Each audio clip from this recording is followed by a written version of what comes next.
Have you ever wondered how the money nerds of yesteryear fared without all the conveniences we have today? For the most part, they made do with what they had and found ways to save with the tools at their disposal. There's wisdom in some old-school financial approaches. Sometimes simpler is better. Of course, we'd be foolish not to take advantage of the tools we have to make our lives and managing our money easier. When it comes to your finances, how many of these 5 old-fashioned money tips are part of your life? Watch them and see why they should be. Number 1. Stash money in a piggy bank. Saving has come a long way. Once upon a time, grown adults stashed spare cash in jars in their homes. Or maybe they got really stealthy and hid it under a mattress.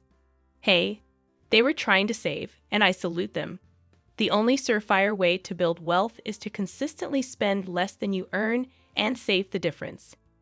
But as great as putting aside spare change is, relying on a piggy bank to house your savings is a big mistake. For one thing, it's not secure, and there's no interest, which means money in a piggy bank will never grow. In fact, because the price of goods and services generally increases over time, money sitting around for years actually decreases in purchasing power. The biggest issue with a saving strategy that relies on identifying spare money and consciously putting it aside is that you won't do it consistently. Sorry, you won't. That applies to piggy banks, but it also applies when you plan to move money manually into your savings account. Something always gets in the way and pulls your money elsewhere. You can bypass the noise when you automate your savings. No effort, no problem. Number 2, save money with the envelope method. Nothing says old-school money habit like the envelope budgeting method. You label an envelope for each of your spending categories and stuff it with only enough money to cover your budget in those areas. When the envelope is empty, that's it. If you need to spend more in one category, you'll have to take it from another envelope. With this method, forget the debit or credit cards. It's a cash-only system. Operating in cash keeps things tangible and makes people more mindful of their money. It's so much easier to tap a credit or debit card than it is to part with cold, hard cash. Sticking with cash usually means spending less and saving more. Don't believe me? Try it for a month and see. Number 3, borrow instead of buy. I love how resourceful people used to be.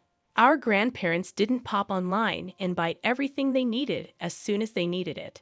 They checked with their family, friends, and neighbors to see if they could borrow it instead.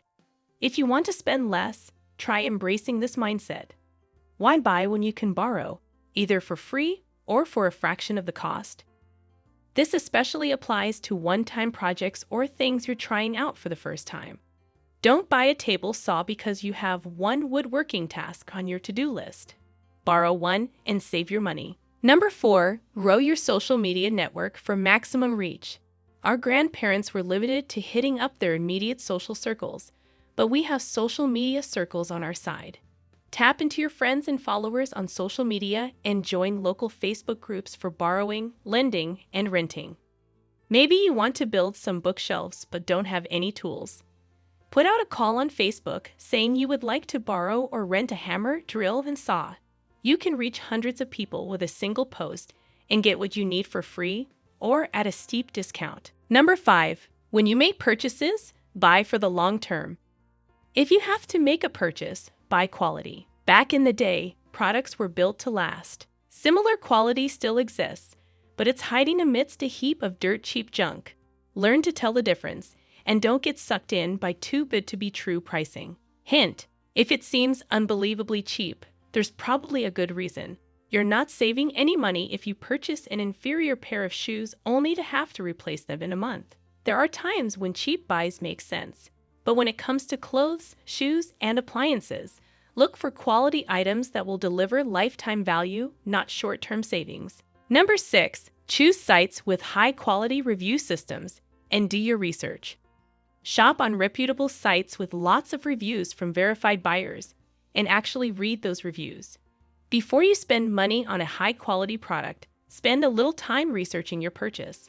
Look at overall ratings, but pay special attention to reviews of long-time owners. It's cool that you love that new vacuum out of the box, but how is it holding up a year later? Number 7. Clip those coupons and keep your cash. For a long time, the only way to save money on routine purchases was to clip coupons and shop sales.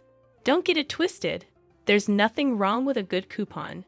But reliably saving money that way takes a bit of work. For in-store shopping, you've got to clip the coupons from flyers in your mailbox or print them off from online sites. Also check out our other frugality videos on this channel.